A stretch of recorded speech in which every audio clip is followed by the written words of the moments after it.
Hi, everybody. It's FoxxC here again with West Coast Hustle, my interview show where I'm talking with activists, workers, and artists on the West Coast to help bring exposure to what they're working on and whatever campaigns they might be involved in, and to kind of get their stories told a little bit. And I'm here with Bill Stewart today from Victoria, BC.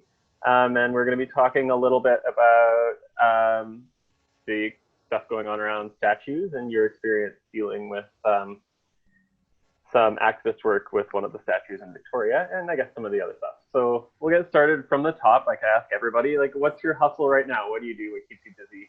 I guess quarantine has shuffled that a lot for people, but. Oh, hi, Box. Thanks for hearing me. I really appreciate this. I'm actually right now. I'm just starting on.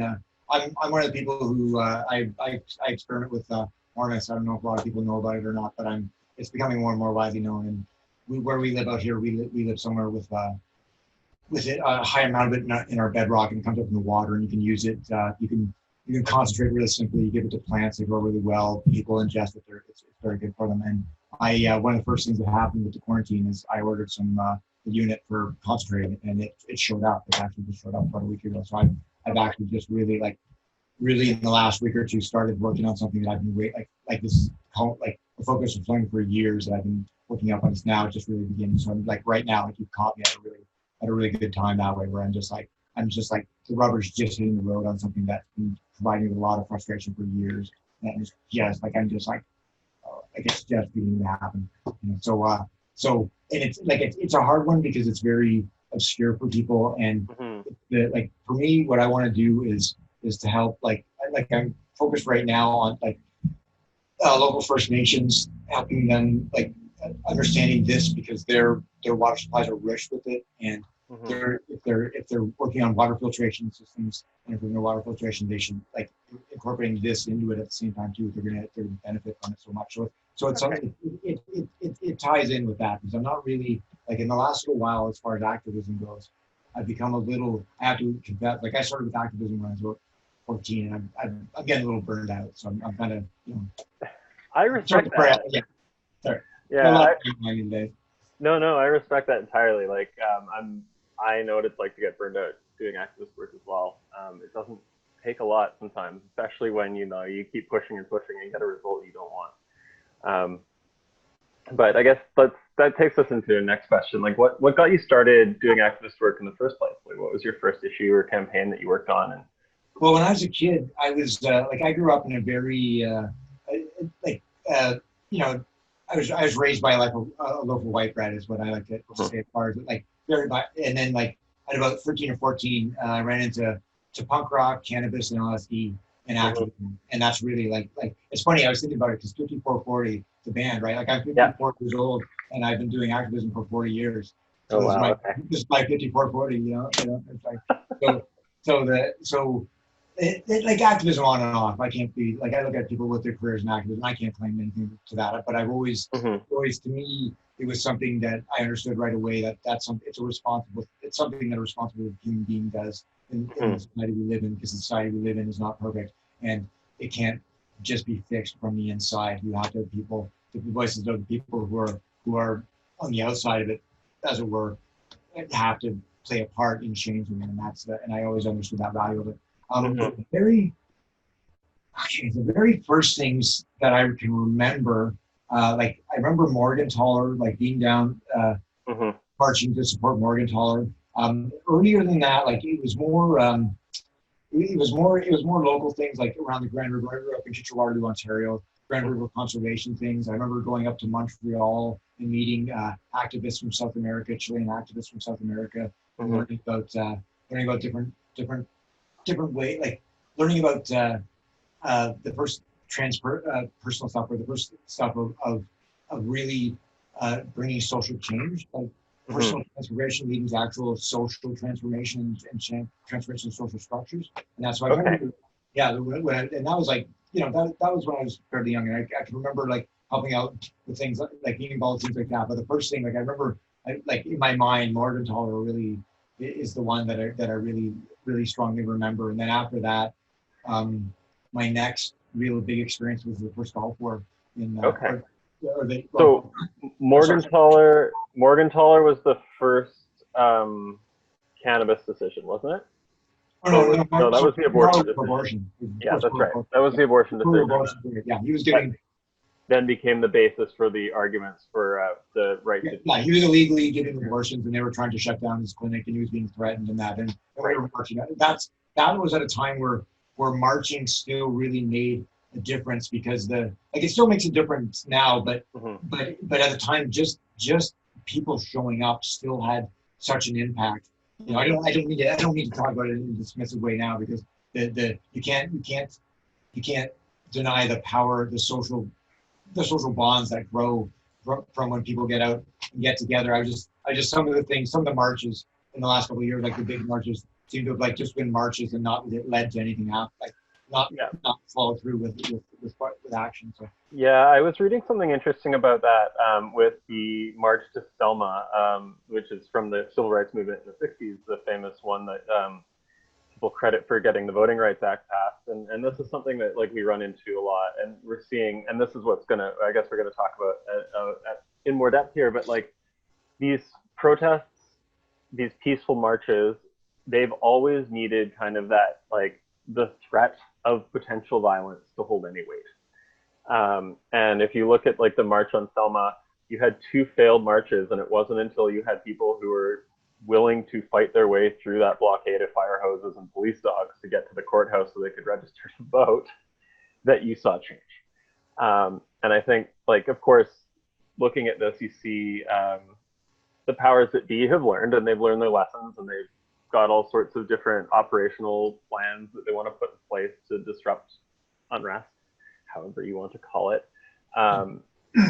And we've seen that hasn't been sufficient to stop what's going on. People aren't going home. People are fighting back. They're finding ways to kind of like keep that in the streets. And one of the ways that they have been successful in kind of reclaiming public space in the United States and elsewhere from, let's say, reactionary or conservative elements is by taking down statues and removing some of, especially in the US, removing those Civil War statues that, you know, kind of proliferated across the country after Reconstruction. And I'm bringing all this up because you were involved a few years ago in a campaign to get rid of the John A MacDonald statue that was in front of the City Hall in Victoria. Yeah, I played a small but significant role, because I was one of the 2. There was a number of people, like it over the years I've been in Victoria. I've heard people express, I've heard it expressed in the Indigenous community that the statue being at statue of John A MacDonald with no information around it whatsoever, standing right at the front of City Hall, the front door of City Hall, was kind of in the face of Indigenous people who were going in good faith to negotiate with people who still, to my understanding, have not made treaty with them in occupying their lands. Like the Parliament buildings, legislative buildings in Victoria are covered under treaty, the Douglas Treaty. City Hall is not. It's land that we haven't in our honoring of the traditions of our European ancestors that some people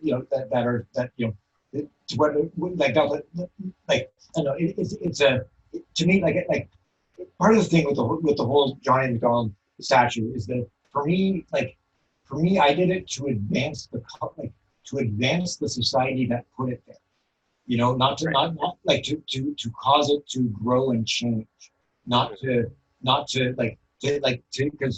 to me we're at a point where however we got here, we have to recognize common humanity and begin to celebrate our differences, and that's the only way we're going to survive as a globe.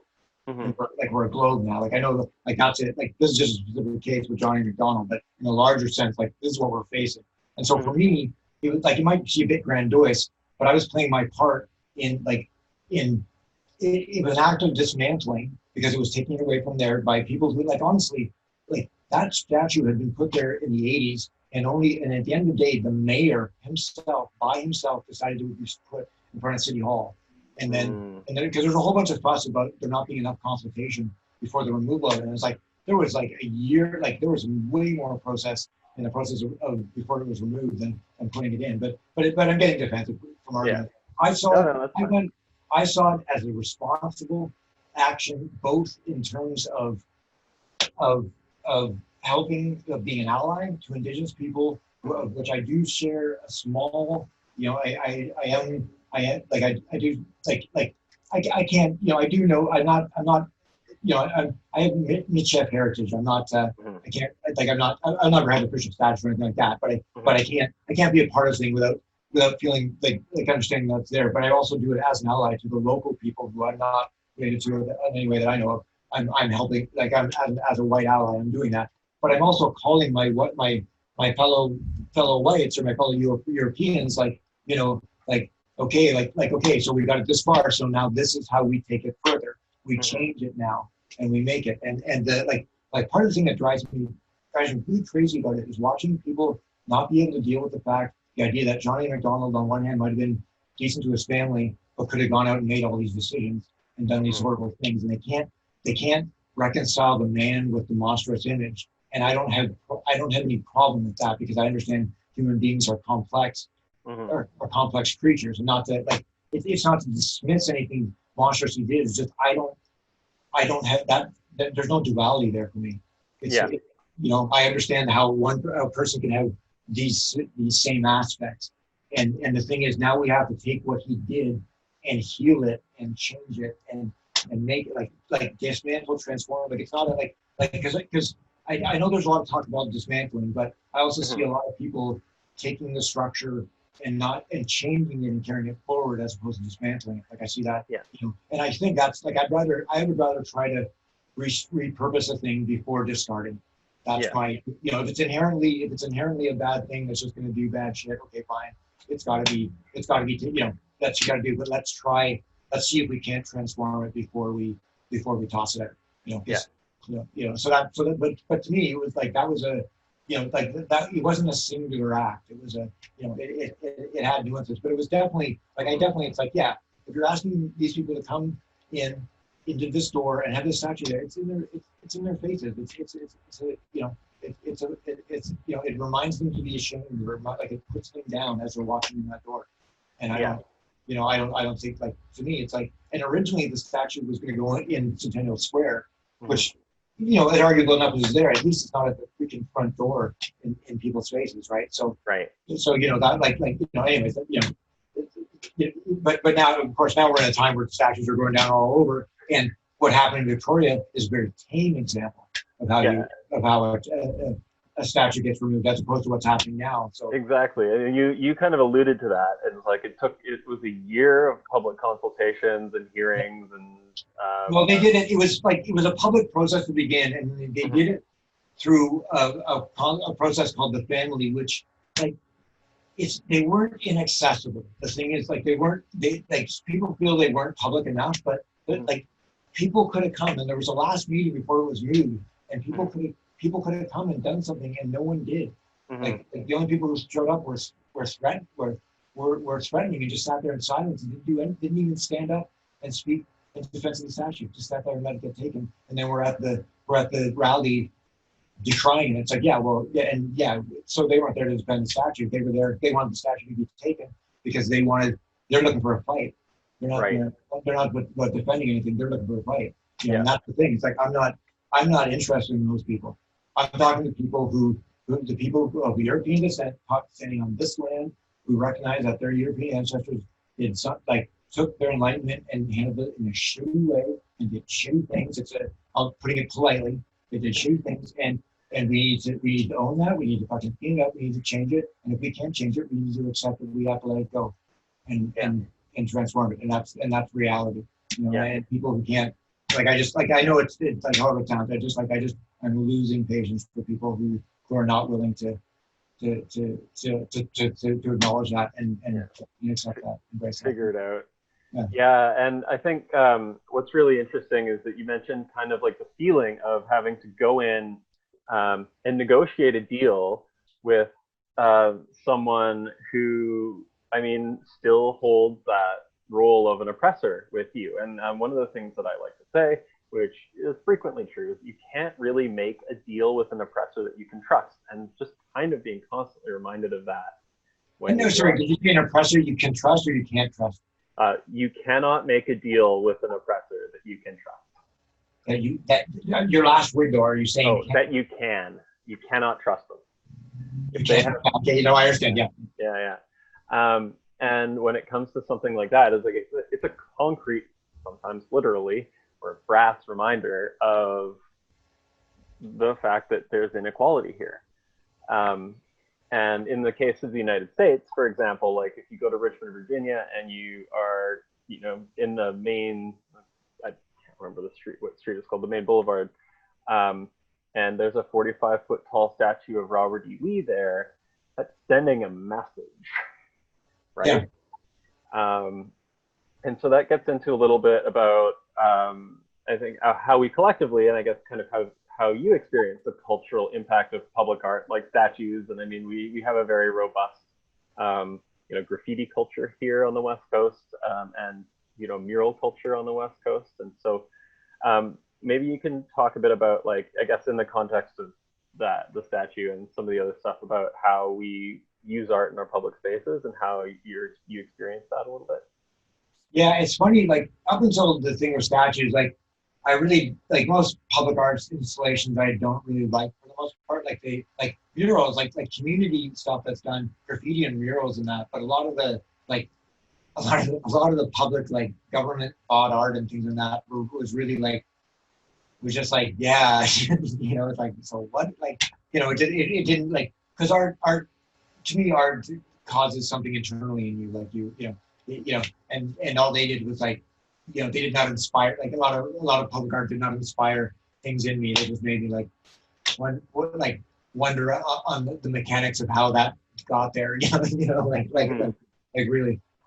Statues, like the thing with statues is a whole other thing, because it's not just European culture that does it, but as far as statues in North America or on Turtle Island, pretty much all European culture descent. Like when you get down to southern states, and then you're getting then there's older stuff that predated conquest and that. But just looking at the statues now, I'm just looking at statues built from European descendants carrying the European tradition over and that, and just referring to that, and that whole thing is it is a continuous, like, it might have other things, but it's definitely a continuance of white supremacy as far as like the ideal of the like that perpetuation of the white man, and the ideal of that figure of power. And those a lot of those statues are symbols of power, and that's something where, like to me racial superiority, and I know this kind of gets me, like racial superiority in general, it's just to me, it's like you don't understand genetics if you believe in the idea of a racially pure strand of DNA. You don't understand genetics, because our DNA is a mishmash of things. Like it's not, the idea of our DNA being pure is kind of weird. So I understand how white supremacy is just like to me at the base it's bad science, but it's a pathology from, like, we have to recognize and celebrate our differences, not in a way that becomes pathology. And white supremacy is a case where an individual, an identity of a group that has an individual identity became a pathology, and with the combination of technology and certain, and navigating, and that became a pathology that spread around the world. And that's and so that's the thing that I like I don't, I check myself. I grew up in Kitchener. Kitchener's a very German town. I never realized how until I left. It's called Berlin.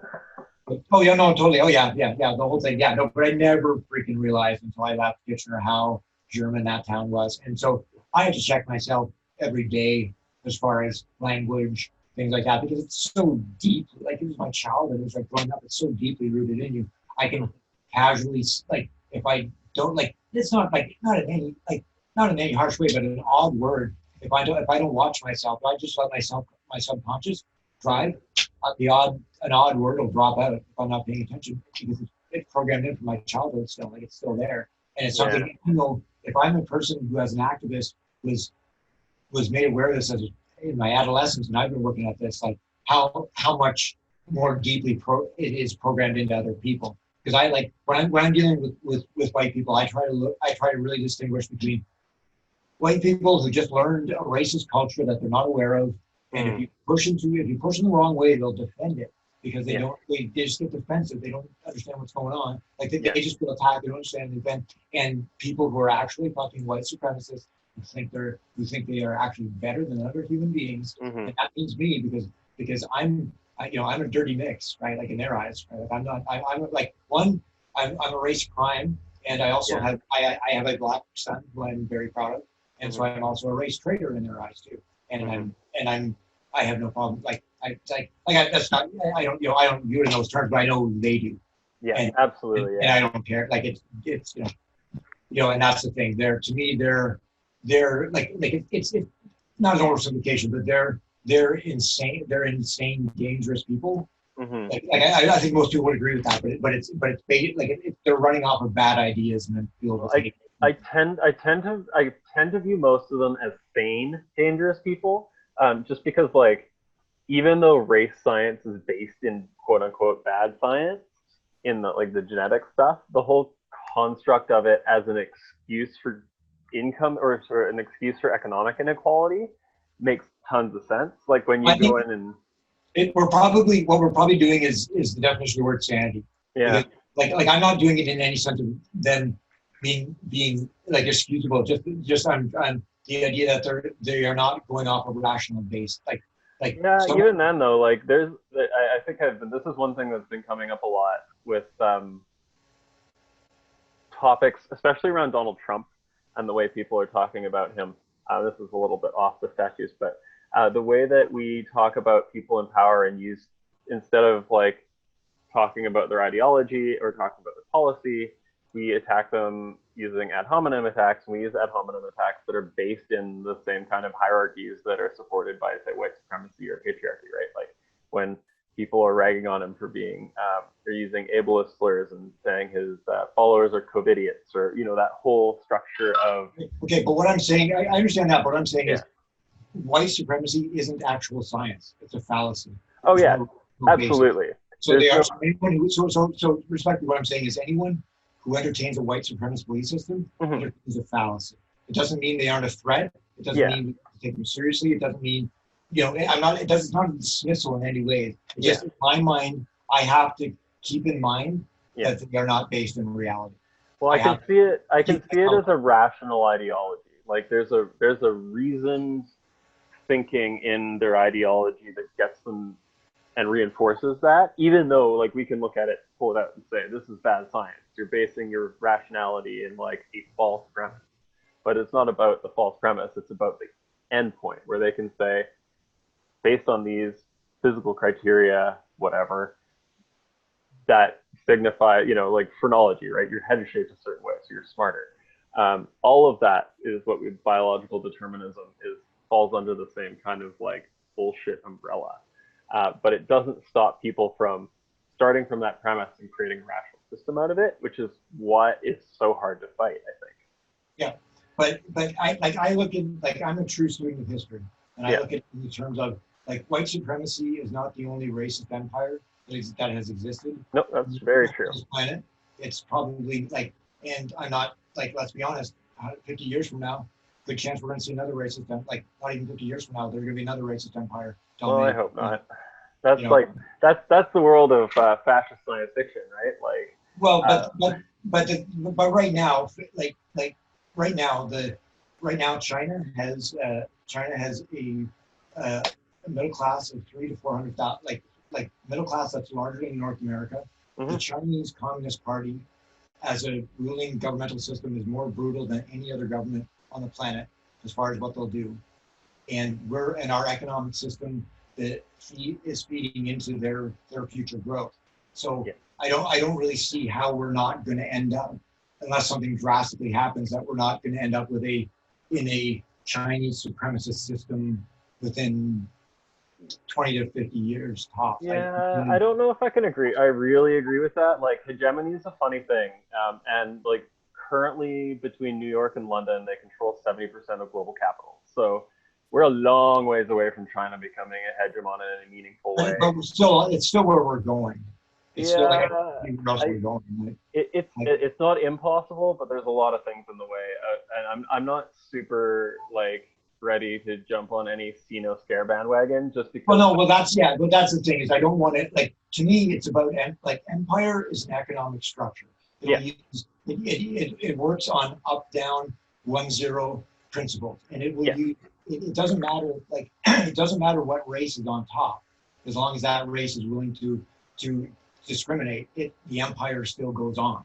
Well, I think that's the problem with like the capitalism period, right? Like you're never going to get rid of things like racism and sexism and homophobia as long as you're willing to say, okay, we're going to have this system of economic inequality and we're going to reinforce it on completely arbitrary things. Like, do you have the right skills? And then if two people have the right skills, we're going to reinforce that on some other arbitrary inequality that we literally just come up with. So like, but it fundamentally, its engine is economic. Yeah. And whatever tools it used to discriminate and create a dynamic of oppression by which becomes an engine, because there are those who seek to escape the oppression and they become the oppressors, and that's the way it goes. It doesn't really matter who's sitting on top as long as they're willing to participate in the system and oppress others. If the system runs. And so this is why, and with respect, any human being is susceptible to the corruption of power. Yeah. Oh, absolutely. Which is why I'm an anarchist. That's why every human being prefer horizontal to that reality. And this is why one of the things is I've become a little alienated from activism as of late because and why I'm more focused on my work and just trying to give people direct teaching and direct healing and get economics just out of the picture because it's part of the classist engine. And lately, when I go to things, I don't see enough language. Like the last thing I went to, I got basically, it wasn't directed at me, but the words used made me feel ashamed for not having a job and made me feel ashamed for being a cannabis user because they use the language of the drug war and they use oppressive classist language. Yeah. Barked at me through a loudspeaker by people who had just asked me to come stand with them in support against white supremacy. And it's like, I don't mind standing with against white supremacy, but if they're going to turn around and make me feel bad because I can't hold a job and because I don't know how to get by without using cannabis, with respect to them, I'm not going to stop them or anything, but I'm not going to be at the next time they have a rally, I'm not going to be there because I don't need that in my life. Yeah. You know, I don't mind helping them and that's good, but I don't need to be made to feel that way. I'm a good person. Like honestly, dude, like after the John A MacDonald rally, like the day that the thing went down, I went down to talk to people and that didn't go well. And I came home next day and I had a really bad breakdown. And like no one from the community, no one helped me. No one, and so I don't mind going out and helping people in that, but I'm too, like, I have to take myself seriously in that. So my own mental health, my own physical health. So I don't, like, activism is good and people should do it and that, but again, it's an economic engine. It'll run by anyone who's willing to sit on top. Anyone's susceptible to being corrupted by that kind of power. And people, if you want to change the system and you talk about it and you don't acknowledge that, it's scary. I'm working on what I'm working on because I know the value of what I'm working on. I know that I can give this directly to people with no economic thing, people with any, I'm sorry. I had a bad experience with my last thing. I realized I'm getting too burned out. I totally get that. And I think that kind of gets into approaches to activism, right? Like a lot of the people I've talked to lately aren't the type of people who are getting into the streets and having protesting and marching. And a big part of like the activist tradition that I come from is education, right? Like, working with Ted of the Hempology and going to people one-on-one or like in small groups and just being like, here's the thing, here's why it's important, here's how you can use this to improve your life, or here's how it improves other people's life, you could just support them. And really building out horizontal networks of mutual support where, like, as you say, the market forces and economic forces are mitigated as much as possible or removed if we can do it. So that kind of seems like, I guess you've been talking a little bit about Ormus and just going to people individually and working on your own projects on that. I've been talking to some other people, like I have some friends who are also disabled. I know a lot of people who are on disability or who have other hurdles to employment or survival, who, often feel like it's challenging to participate, and that you already, even amongst, this is a whole separate topic that probably won't get into right now, but even amongst progressive left, even leftist organizers, this idea that like somehow the unemployed as a class is an underclass, and we're moving very quickly to a situation with automation where we're going to have a global professional managerial class that's rather small. Capital is going to be held in like corporations, basically, not attached to individuals for the most part. And then you're going to have a working class, and then you're going to have an enormous unemployed class or partially employed class. And that's something that we're really not looking at. No, I think that's something like it's harsh to be hoping for it, but like if we get a hard second wave on the pandemic, we're going to see social changes like that. We're going to see structural changes. Like we saw the first hints of it in the first wave, and I kind of went off a bit on Facebook, and but I was like, because I live I lived for a long time in the street. I'm at least housed now, so I don't live like at the very bottom. I'm at least off the street, but I live on a really ground level. I see people dropping like flies off the overdose crisis. I see the misery that's been going on, and when the pandemic hit, it's just people dying faster, but there was change happening. And so I was kind of I gotta be honest, it was horrifying, but I was also excited because like, holy crap, like there's actually like, sure, there's plenty of people dying. There was people dying before, but now there's actually change happening. Yeah, and people have the time and freedom to actually look at things and be like, whoa, I'm not working right now, and I can think and relax and like look at what's going on in my world. Yeah. And so it's hard. Like I feel bad, but I realize on a subconscious level, I am hoping for a hard second wave because it will force societal change that needs to happen. Yeah, and we're looks like the U.S. is getting it. BC just started to pick up again now. Just started to relax too soon. I think honestly we're gonna cruise, like we'll get it easily enough through the summer. Just get ready for it to get hard in the winter. I started out good, solid discipline when it began, and I'm already like I forget to take my mask now when I leave the house sometimes. Like I'm already starting to slip a bit too. And out here it's surreal, and like out here in Victoria anyways, because the majority of people aren't doing anything about it, whereas you see other places around, like people are totally locked down, so they're having to wear masks everywhere. And people here, I still feel like I'm wearing a mask. I still feel like I'm being punked when I'm sitting there, and like the joke must be on me, right? Because no one else is wearing one, and the whole thing, it's really it's a weird disconnect out here in Victoria. Yeah, and I think I'm in South Surrey now, and it's been kind of a mix. Like some people have been really good about it. Some people have not. It's been difficult convincing. Where now? Sorry. I'm in South Surrey. Surrey, okay. Yeah. And it's been interesting just seeing the a very mixed neighborhood respond in different ways. Like it's been challenging to get people to keep, now that it's kind of passed a little bit, even though this is the health region that has the most cases. I'm more or less still on lockdown. My work has extended my layoff until the middle of July, and it's probably just going to lay me off, period, because there's no way it's going to open.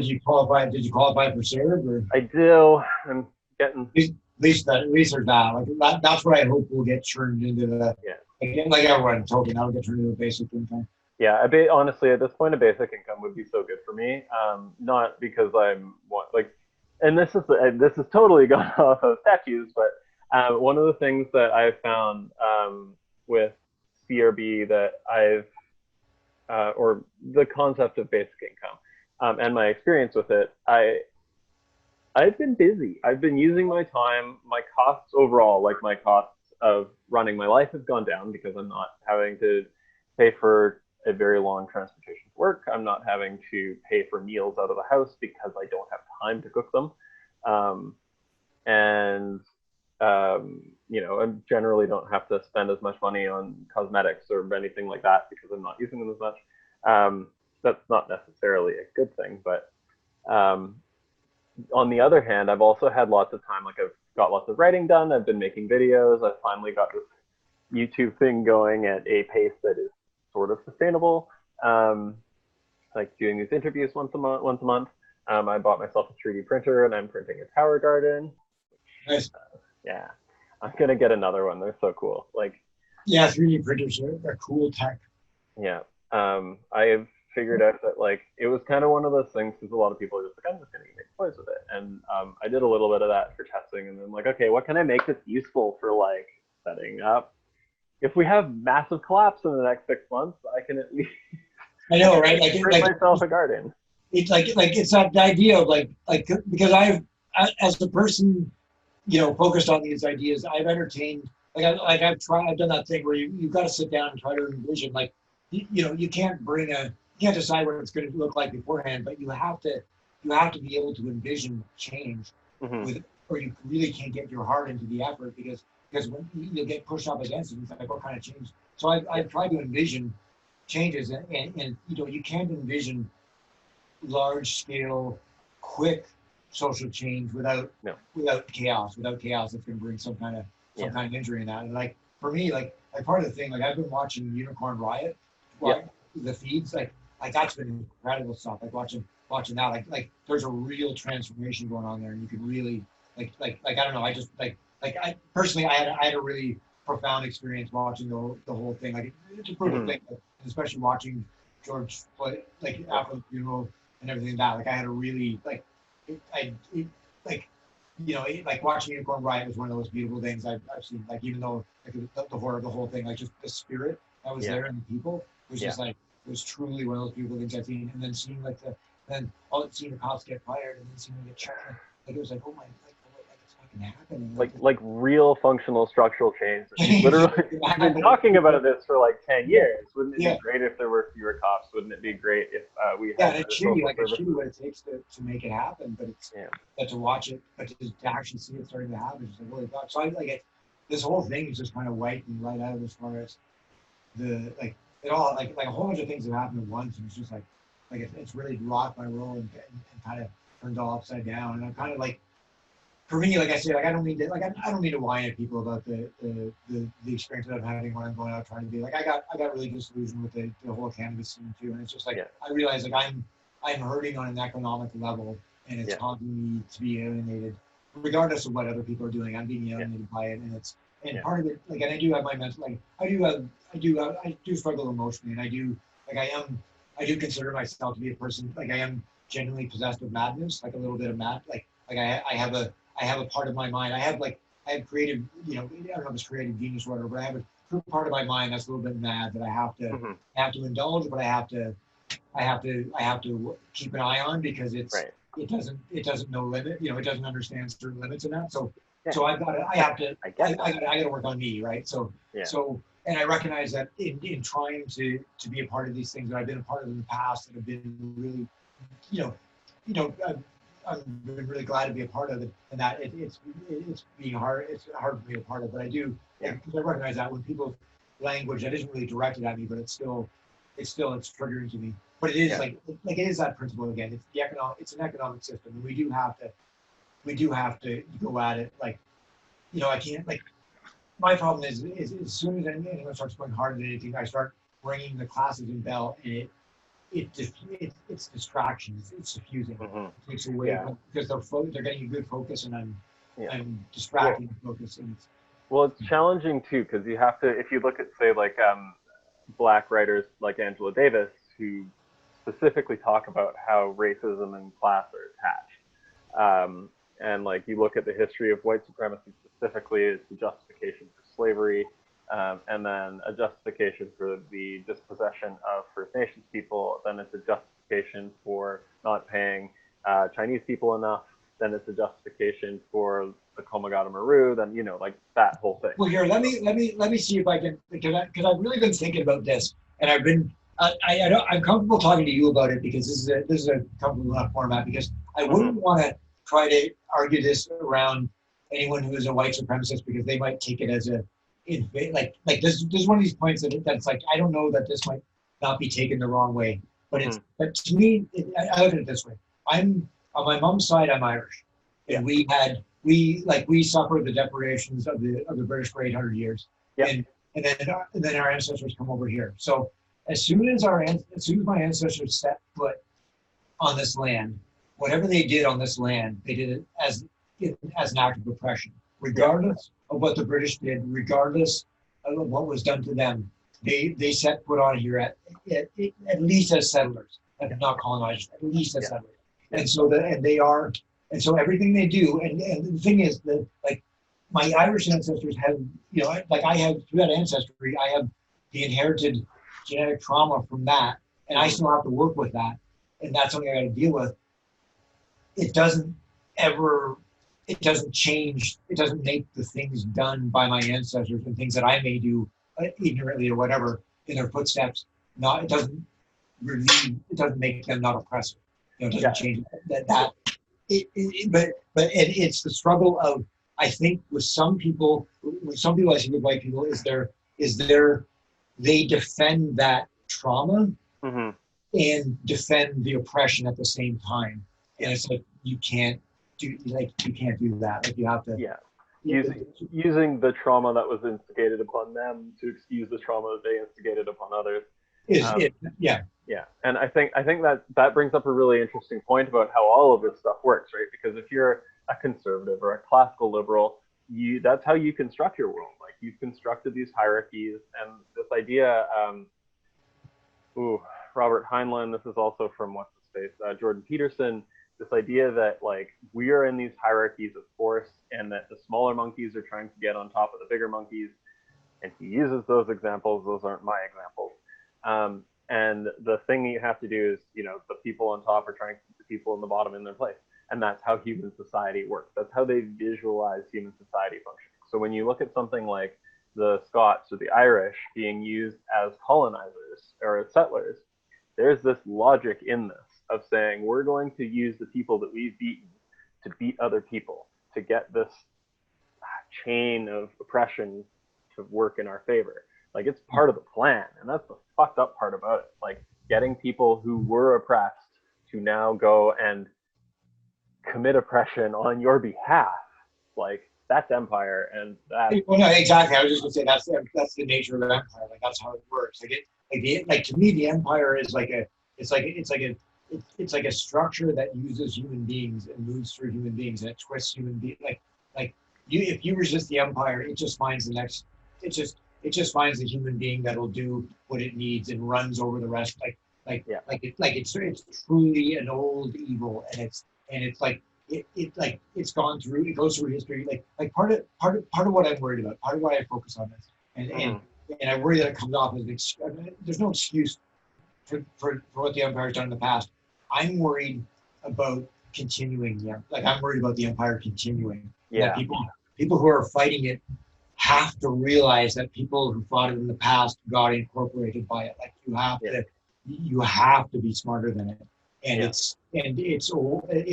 Like that's why. So I think a number of things that I'd say that might come off a certain way. It's that fear that we're not going to stop it. That it's just going to incorporate the next group of people and fucking roll on. Yeah. Well, I think that's always been the fear, right? Like, and if you look at, I've been reading some more contemporary Marxists who are like, resist where you can, because we're just moving into another stage of class relations, unequal class relations. Even though they're not going to be exactly as they were before, there's still going to be these differential class relations that we have to deal with. And then you go talk to anarchists, and it's like, well, build the systems that you can in as many ways as you can that don't rely on capitalism or liberal institutions, and get what you can like self-sufficient with those communities, and then liaise where you have to and make gradual change. And it's just like exhausting. Yeah, but like I mean, we're like, the pandemic. Like you look at the one 100 years ago that everyone compared it to the Spanish influenza, and it's which came out of the States, I think, interesting enough. But the change that came in the wake of it, and a lot of it was fascist in nature, like things got worse. But we have this now. We have this, like we're a globe and we're united by this technology. And so the potential for the change that might come out of it, like I'm scared, it's scary. It's scary times, and the oppressive systems that are in place are definitely taking advantage of the situation created. Although they are fortunately suffering as well too at the hands of it, because especially it's a real. Some of the things happening, as brutal as the Trump administration is, it's comedy. It's comedy of errors watching some of the stuff they're doing. Like it's tragedy because it translates into large scale human chaos. But you just see the idiot factor coming out with some of the things they're doing.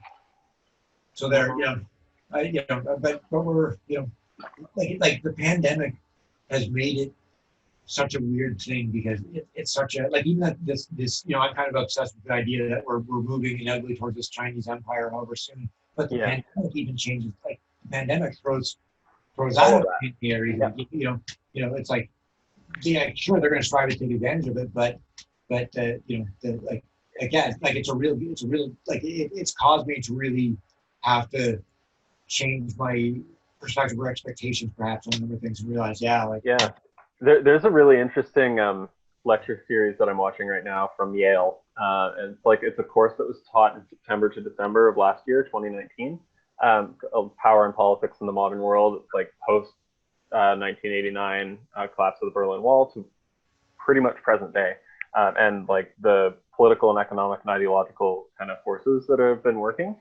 and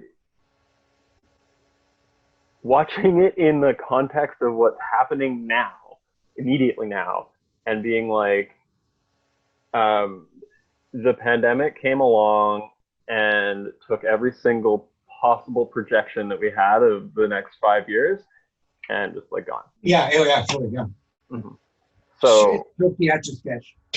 Yeah, which is great, but it also I don't want to use the word anarchy for this because that's not what it is. And I see anarchy as a positive thing, so it's exactly.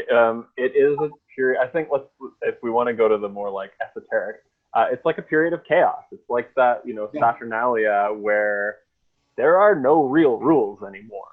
As much as we want to pretend they are, this whole situation is kind of showing us that we're really not in control of the things that we thought we were in, and the things where there are control is not really where we want it to be. And I think lots of people are starting to see that who weren't really seeing that before. So hopefully that'll cause some change. And I guess we kind of covered a lot of what my rest of my questions are, but I kind of want to. Sorry, because this is a good conversation. I was a little emotional today because I was a little triggered. So it's a good. It has gone in the directions that I kind of wanted it to go, which is interesting. And I kind of have at the end, what's a drug? And you've talked a little bit about cannabis, and I guess because we can kind of bring this in, we worked in the kind of cannabis legalization campaigns for a few years together.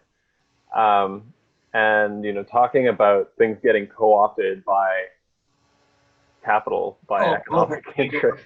Well, but at least they fell, a lot of them fell on their face, they're now they are brutal corporate takeover. But I knew this is one of the cases where when legalization hit, I'd done enough activist events and been there at the time when we saw where things began to become actual legislation to realize it's don't set your expectations because you're going to, the first one will suck. It doesn't matter. The first one will not and the first one came out so much better. We got home growing on the first model of legalization. Wow. That was, and our the court trial from BC, of course, extracts and that. So we actually for as messed as it was and corporate serving as it was, we actually got a really good first draft of legalization. But of course, big money's in there, big time. But the thing I'm hopefully sooner rather than later, and probably in BC before anyone else, we'll see craft cannabis brought in.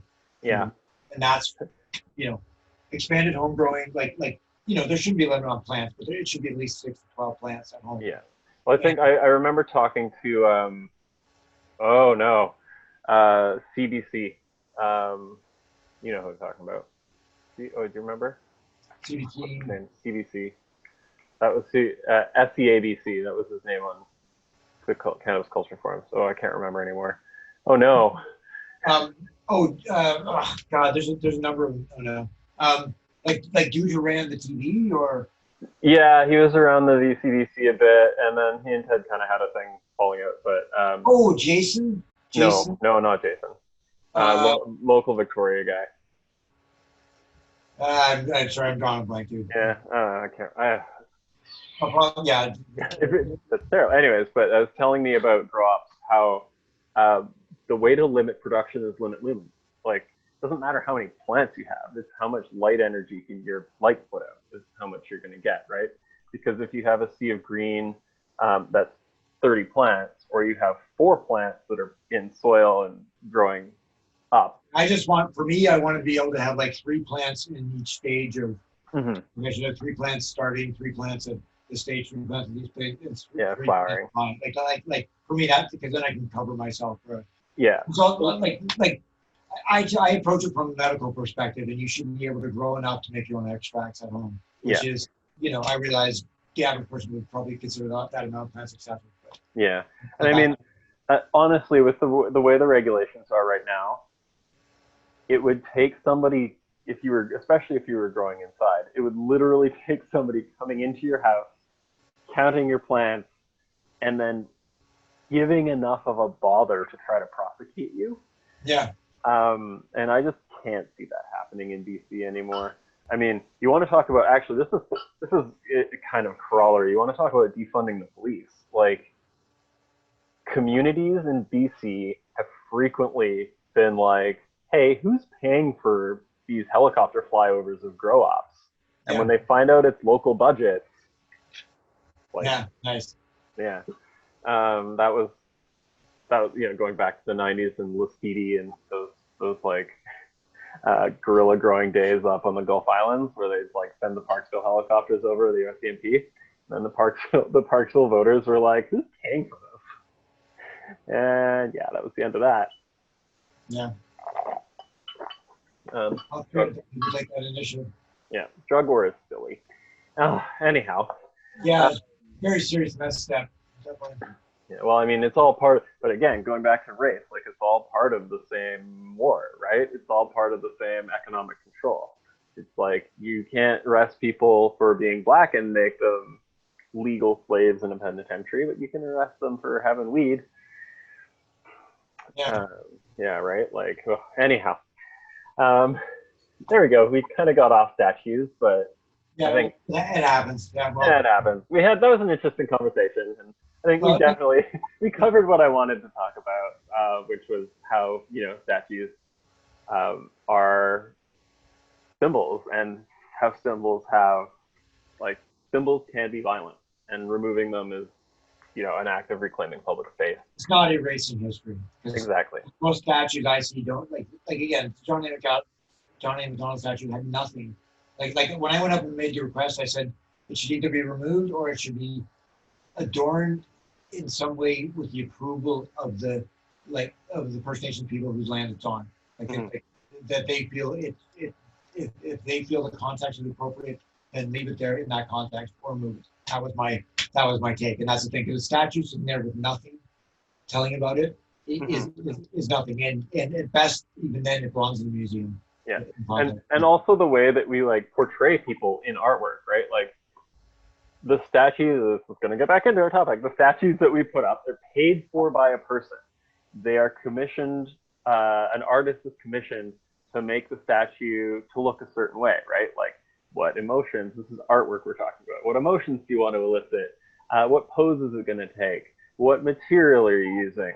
What expression does it have on its face? Like, all of that are decisions that are taken into building a statue, putting it in a public place, and the impact it has on both the space that it's in and the people who are around it, right? Yeah. They are for the most part a very particular kind of art too, like you say. Like they're meant to be imposing, and to, for the most part, like they're meant to convey a certain thing, and people go and draw a certain kind of strength from them. Yeah.